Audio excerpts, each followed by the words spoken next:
একটি গুরুত্বপূর্ণ সামাজিক প্রকল্পের পরিকল্পনা নেওয়া হয়েছে। একটি ফাউন্ডেশনের উদ্যোগে লেপ্রোসি মিশন হাসপাতাল, পুরুলিয়া এবং কলকাতার সহযোগিতায় এই মানবিক প্রকল্প বাস্তবায়নের উদ্যোগ নেওয়া হচ্ছে। মূলত স্বাস্থ্য পরিষেবাকে আরও শক্তিশালী করা এবং প্রয়োজনীয় চিকিৎসা সহায়তা সাধারণ মানুষের কাছে পৌঁছে দেওয়াই এই পরিকল্পনার প্রধান লক্ষ্য।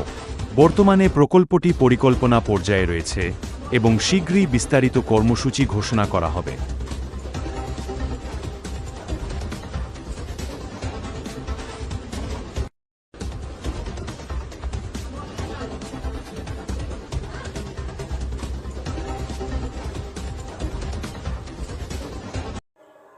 আপনারা শুনলেন পুরুলিয়া জেলায় একতা ফাউন্ডেশন কী পরিকল্পনা নিতে চলেছে।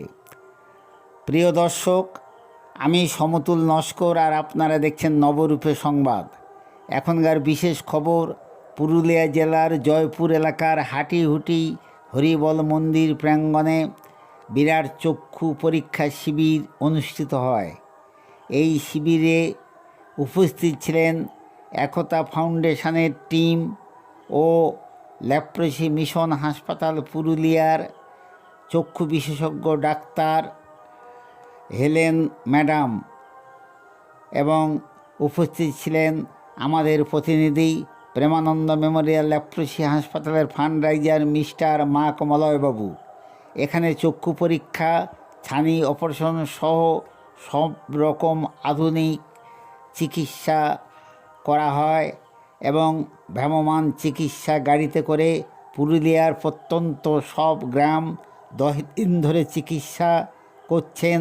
প্রতিদিন 400-500 মানুষ একতা ফাউন্ডেশনের ভ্রাম্যমাণ ক্যাম্পে চিকিৎসা পরিষেবা পেয়ে থাকেন।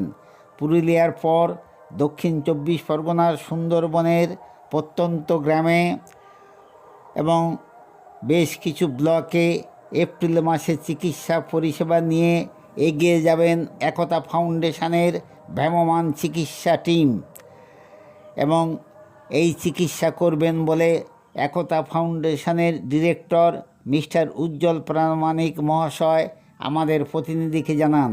এ পর্যন্ত 1200 মানুষের চশমা দেওয়া হয় ও একাধিক জনের ছানি অপারেশন করা হবে এবং বহুবিধ চিকিৎসা পরিষেবা ওষুধপত্রাদি দেওয়া হয়। আসুন দেখে নেওয়া যাক।